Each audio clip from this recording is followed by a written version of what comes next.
विद्यार्थियों, कक्षा 10वीं के विषय बीजगणित में आपका हार्दिक स्वागत। स्टूडेंट्स, लास्ट पीरियड में आपने क्वेश्चन नंबर 9 तक के वीडियो देखें और आई होप कि आपको सवाल समझ में आया है। विद्यार्थियों, ये जो लेसन हम लोग कर रहे हैं प्रोबेबिलिटी, ये बहुत ही इंटरेस्टिंग लेसन है और मैं ऐसा आशा करता हूँ कि आपको सवाल समझ में आ रहे हैं और आप इसको खूब अच्छी तरह से इसको प्रैक्टिस करिए और इससे संबंधित आने वाले 8 से 10 मार्क के जो सवाल हैं वो आपका सवाल आप इतनी प्रैक्टिस कर लो कि उसमें किसी प्रकार का मार्क्स कटने की गुंजाइश न रहे। आइए चलते हैं और देखते हैं क्वेश्चन नंबर 10। विद्यार्थियों, आप देखोगे क्वेश्चन नंबर 10 दिया हुआ है कि संयोग के खेल में 1 2 3 4 5 6 7 8 में से किसी एक अंक पर तीर स्थिर होता है। यह संभाव्यता का फल है। निम्न घटनाओं की संभाव्यता ज्ञात करो। तो जो घटनाएं दी गई है वो है कि वह इस प्रकार से है, वह तीर 8 अंक पर स्थिर होगा। मतलब आपको बताना है कि जैसे यहां पर एक दिया गया है, आपने कई बार देखा होगा कि इस तरह के खेल होते हैं जिसमें एक एरो होगा और इस एरो को मतलब आपको एक चक्र है, चक्र में एक एरो बना होगा, आपको इस चक्र को घुमा देना है। आपको देखना है कि ये जो एरो है वो अंक 8 पर स्थिर हो और उसकी संभाव्यता क्या होगी, मतलब उसकी प्रायिकता कितनी होगी वो बताना है आपको। दूसरा प्रश्न है कि वह तीर विषम अंक पर स्थित हो। तो इसमें जैसे 1 3 5 7 विषम अंक हैं, इस पर स्थिर होना चाहिए और इसका आपको बताना है कि प्रायिकता या संभाव्यता क्या होगी। इसके बाद में है तीर से दर्शाई गई संख्या 2 से बड़ी। तो 2 से बड़ी जितनी संख्याएं होंगी उन सभी की संभावनाएं क्या होगी या संभाव्यता क्या होगी। और जो चौथा है वो है तीर से दर्शाई गई संख्या 9 से बड़ी। तो इस प्रकार से आपको इस सवाल को हल करना है। तो आप देखोगे विद्यार्थियों, आपको दिया हुआ है संयोग के खेल में 1 से लेके 8 तक। तो जैसे कि हम जानते हैं कि सर्वप्रथम हमें नमूना अवकाश ज्ञात करना होता है। तो हम यहां लिखेंगे कि माना नमूना अवकाश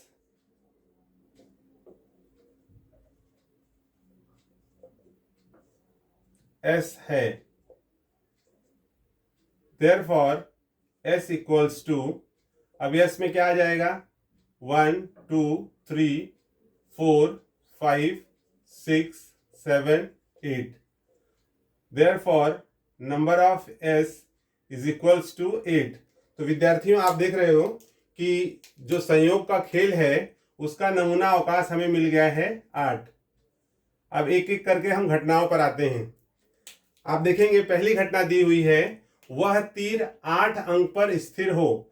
तो यहां पर जो पहली घटना है उसको हम मान लेते हैं कि माना ए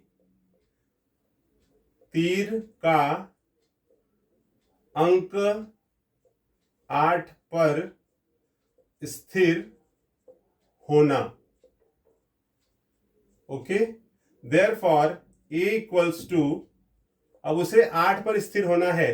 तो इसमें 8 देखिए कितनी बार है, सिर्फ एक बार है। तो यहां पर आ जाएगा 8। Therefore number of A is equals to 1।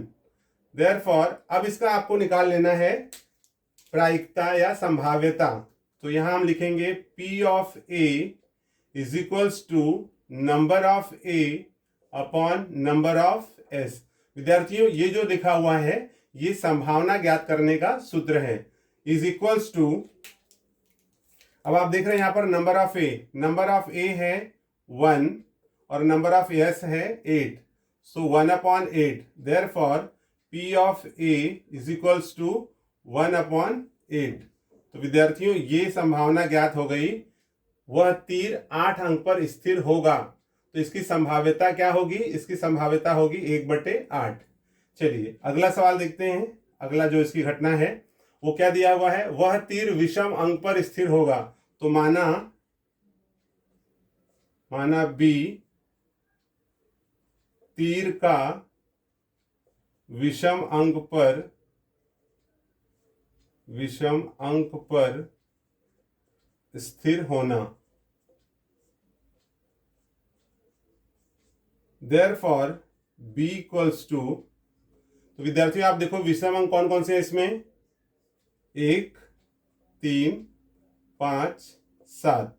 Okay, Therefore number of b is what, 1 2 3 4, यहां पे आ जाएगा 4। Therefore फॉर्मूला लिख लेंगे संभाव्यता ज्ञात करने का, P of B is equals to number of B upon number of S। तो नंबर ऑफ B क्या है स्टूडेंट्स, आप देखोगे नंबर ऑफ B दिया हुआ है 4 अपॉन यहां पर है 8। सो 4 1 जा 4, 4 2 जा 8। Therefore P of B is equals to 1 upon 2।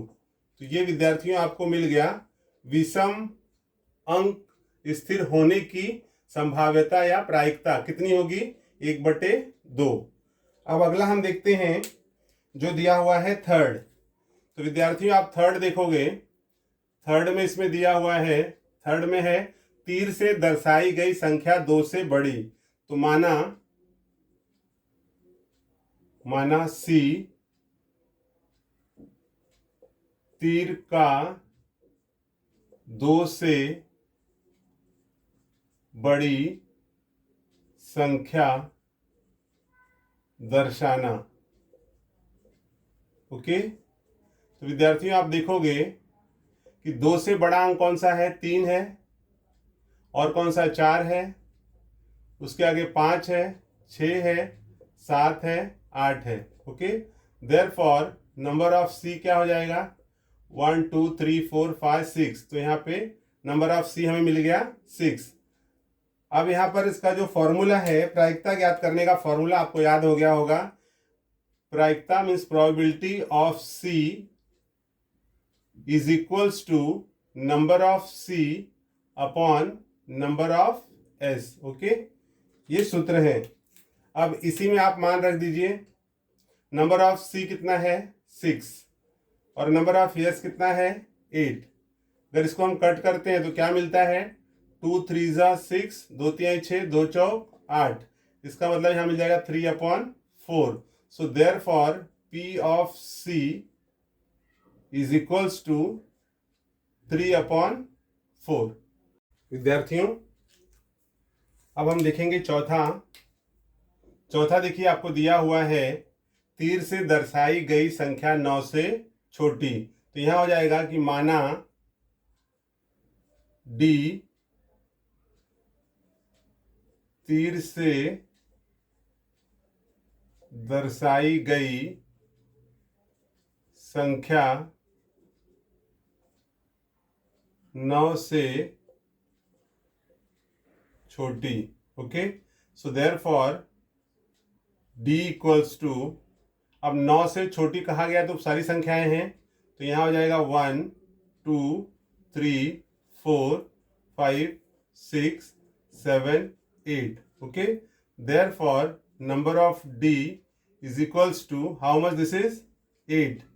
ठीक है, देयरफॉर नंबर ऑफ D 8 मिल गया। अब आप जानते हो कि फॉर्मूला क्या है, फॉर्मूला यू नो दैट कि P of D is equals to number of D upon number of S। Okay, so number of S D कितना है, तो विद्यार्थियों आप देखोगे D है 8 और नंबर ऑफ S कितना है 8। ये कट जाएगा तो यहाँ क्या मिलेगा 1, 8 1 जा 8। So therefore P of D is equals to 1। I hope students आपको सवाल समझ में आए हैं।